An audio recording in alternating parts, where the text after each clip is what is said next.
Վրաստանի վարչապետը հայտարարել է, որ Վրաստանը հատուկ հարաբերություններ ունի 3 հարևան երկրների՝ Հայաստանի, Ադրբեջանի եւ Թուրքիայի հետ, եւ այդ հարաբերությունները խորանում են։ Նրա խոսքով վերջին շրջանում Վրաստանի կառավարությունը մեծ ուշադրություն է դարձնում նաեւ Կենտրոնական Ասիայի ուղղությանը։ Մենք առավելագույնս խորացնում ենք հարաբերությունները Կենտրոնական Ասիայի 5 երկրի հետ։ Ներուժը շատ մեծ է եւ գլխավորն այն է, որ մենք ակտիվորեն աշխատում ենք այն լիարժեք իրացնելու ուղղությամբ։ Այս ամենն առանցքային դեր է խաղում տրանսպորտային փոխկապակցվածության եւ տարանցիկ գործառույթի տեսանկյունից։ Թուրքմենստանի նախագահ Սերդար Բերդիմուհամեդովը պետական այցով Վրաստանում է։ Թբիլիսիում նա հանդիպել է նախագահ Միխեիլ Կավելաշվիլիի եւ վարչապետ Իրակլի Կոբախիձեի հետ։ Բանակցությունների հիմնական թեման եղել է Կենտրոնական Ասիայի եւ Եվրոպայի միջև տրանսպորտային կապերի զարգացումը, այդ թվում միջին Միչանսկի եւ Անագլիայի խորջերյա նավահանգստի հնարավորությունների օգտագործումը։ Կավելաշվիլին նշել է, որ այդ այցը կարևոր քայլ է երկու երկրների հարաբերությունների ամրապնդման գործում։ Կողմերը քննարկել են առևտրատնտեսական կապերի ընդլայնումը, ներդրումները, էներգետիկայի եւ լոգիստիկայի ոլորտում համագործակցությունը։ Վրաստանի վարչապետ Իրակլի Կոբախիձեն եւ Թուրքմենստանի նախագահը մասնակցել են Վրաստան-Թուրքմենստան բիզնես ֆորումի բացմանը, որին մասնակցել է շուրջ 250 ընկերություն։ Կոբախիձենը ընդգծել է Վրաստանի դերը որպես Եվրոպան եւ Ասիան կապող տարանցիկ հանգույց եւ նշել է թուրքմենական կողմի հետաքրքրությունը Սևծովյան նավահանգիստների եւ լոգիստիկայի ենթակառուցվածքների զարգացման նկատմամբ։ Բերդիմուհամեդովը հայտարարել է, որ Թուրքմենստանը հետաքրքրված է Վրաստանի փորձի կիրառմամբ տարբեր ոլորտներում եւ համագործակցության խորացմամբ։ Վրաստանի փոխվարչապետ արտաքին գործերի նախարար Մակա Բոջորիշվիլին Ամերիկայի Միացյալ Նահանգների պետքարտուղար Մարկո Ռուբիոյի հրավերով մասնակցել է Վաշինգտոնում կայացած քաղաքական ահաբեկչության վերաակտիվացման մասին նախարարական հանդիպմանը։ Արտաքին գործերի նախարարն իր ելույթում նշել է, որ քաղաքական ահաբեկչության հարցի բարձրացումը միջազգային օրակարգում առանձնահատուկ կարևորություն ունի ժամանակակից անվտանգային մարտահրավերների համատեքստում։ Այսօր մենք կանգնած ենք բարդ եւ մշտապես փոփոխվող մարտահրավերների առջև, որոնք ուղղակիորեն ազդում են մեր ազգային շահերի, ինքնիշխանության եւ անվտանգության վրա։ Աշխարհում արմատական խմբավորումները գործում են տարբեր գաղափարախոսությունների ներքո, այդ թվում հաճախ ժողովրդավարության անվան տակ։ Սակայն նրանց նպատակը ոչ թե ժողովրդավարական ինստիտուտների ամրապնդումն է, այլ դրանց թուլացումը։ Նախարարի խոսքով Վրաստանն այս մարտահրավերների ակնառու օրինակն է եւ վերջին տարիներին բազմաթիվ փորձեր են արվել ուղղված ժողովրդավարական ինստիտուտների թուլացմանը։ Մակա Բոջորիշվիլին խոսել է նաեւ միջազգային ինստիտուտները քաղաքական նպատակներով օգտագործելու ռիսկերի մասին եւ նշել, որ նման գործողությունները վնասում են ինչպես պետությունների միջև հարաբերություններին, այնպես էլ հենց այդ միջազգային կազմակերպությունների հեղինակությանը։ Ամփոփելով ելույթը Մակա Բոջորիշվիլին ընդգծել է, որ քաղաքական ահաբեկչության դեմ պայքարը ժողովրդավարական պետությունների ընդհանուր մարտահրավերն է։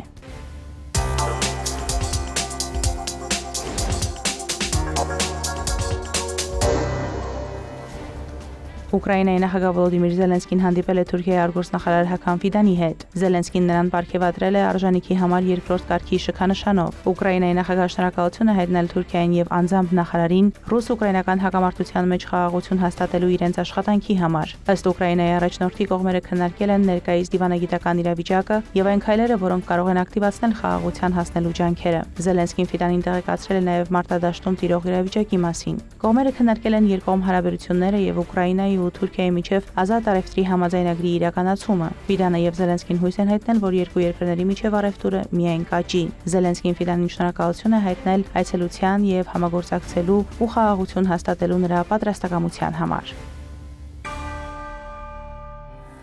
Ռոսսելխոզնաձորը սահմանափակել է թուրքական 5 արտահանողից կորիզավոր մրգերի ներմուծումը Ռուսաստան։ Նշվում է, որ սա ժամանակավոր միջոցառում է։ Ռոսսելխոզնաձորի որոշման մեջ նշված է, որ Թուրքիայից Ռուսաստան ներմուծվող կորիզավոր մրգերի խմբականակներում բարբերաբար հայտնաբերվել են ԵԱՏՄ անդամ պետությունների համար կարանտինային համարվող վնասակար տարրեր։ Անկարան դեռ չի արձագանքել այս որոշմանը։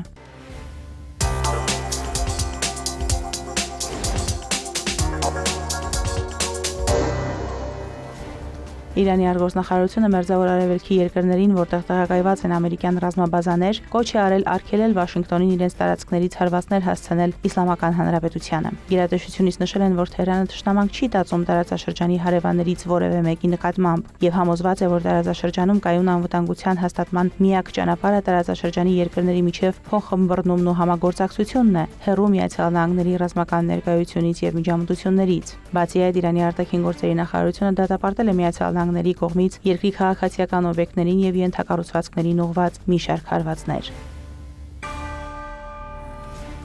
Արդեն 6-րդ օրն անընդմեջ Միացյալ Նահանգները եւ Իրանը փոխադարձ հարվածներ են հասցնում։ Միացյալ Նահանգների կենտրոնական հրամանատարությունը հայտարարել է, որ Իսլամական Հանրապետությանը հարվածների նպատակն է թույլատնել երկրի ռազմական ներուժը։ Բացի այդ, ամերիկացի զինծառայողներն Օմանի ծոցում նավթատար են կալանել, որը փորձել է խախտել Իրանի ծովային շրջափակումը։ Իրանի պետական լրատվամիջոցները հայտնել են, որ Միացյալ Նահանգները թիրախավորել է երկրի քաղաքացիական ենթակառուցվածքները, այդ թվում կամուրջներ, երկաթուղային կայարան եւ օդանավակայան։ Հարված է հասցվել նաեւ Հորմուզի նեղուցի հարևանությամբ գտնվող Ղեշմ կղզու մերձակաշրջաններին, Բանդար Աբասին եւ Բուշերին։ Իրանական կողմի տվյալով կան զոհեր եւ վիրավորներ։ Վերջին էսկալացիայի հետևանքով զոհերի թիվը հասնում է 40-ի։ Իրանն էլ հարվածել է Հորդանանին, Սիրիային, Քուվեյթին, Արաբական Միացյալ Էմիրություններին։ Սպիտակ տան խոսնակը հայտարարել է, որ Թեհրանը ցանկանում է գործարք կնքել Վաշինգտոնի հետ։ Իրանի արտգործնախարարն էլ մեղադրել է Միացյալ Նահանգներին դիվանագիտությանը դավաճանելու եւ ավելի վաղ ստորագրված փոխմբռնման հուշագիրը խախտելու համար։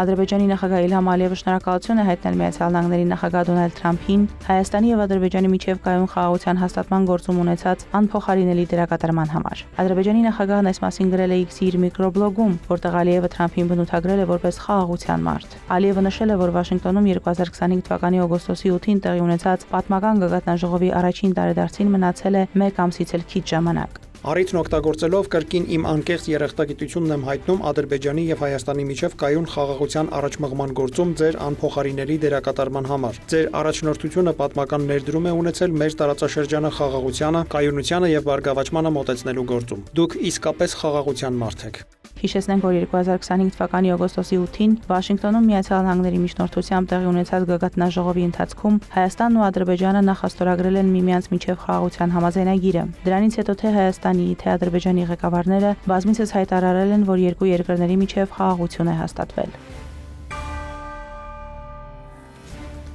Ադրբեջանի եւ Ռուսաստանի արտաքին գործերի նախարարներ Ջեյհուն Բայրամովն ու Սերգեյ Լավրովը Մոսկվայում հանդիպում են ունեցել։ Կողմերը քննարկել են ռուս-ադրբեջանական հարաբերությունների ներկայվիճակը եւ զարգացման հեռանկարները, առևտրատնտեսական եւ հումանիտար համագործակցությունը, ինչպես նաեւ տարածաշրջանային եւ միջազգային օրակարգը։ Բանակցությունների արդյունքներով նախարարները նաեւ համատեղ մամուլի ասուլիս են տվել։ Ռուսաստանն ու Ադրբեջանը շարժվում են երկկողմ հարաբերությունների ներուժի լիարժեք բացահայտման ուղղությամբ, որն ամրագրված է դաշնակցային փոխգործակցության մասին Մոսկվայի հռչակագրում, հայտարարել է Ռուսաստանի արտաքին գործերի նախարար Սերգեյ Լավրովը։ Նրա խոսքով այս տարի ամենաբարձր մակարդակով ձեռքբերված համաձայնությունների, ինչպես նաև կառավարությունների եւ արտաքին գործերի նախարարությունների աշխատանքի շնորհիվ լուծվել են 2024 թվականի դեկտեմբերի 25-ին ազալ ուղևորատար ինքնաթիռի կործանման հետևանքների հետ կապված հարցերը։ Ադրբեջանի արտաքին գործերի նախարարն իր հերթին նշել է, որ նման շփումները կարևոր հարթակ են ստեղծում ռուս-ադրբեջանական հարաբերությունների ամբողջ սպեկտրի մանրամասն քննարկման համար։ Չնայած համաշխարհային տնտեսությունում արկա բոլոր դժվարություններին, մեր երկրների միջև հարաբերությունների ընդհանուր միտումը մնում է դրական, ընդգծել է Ջեյհուն Բայրամովը։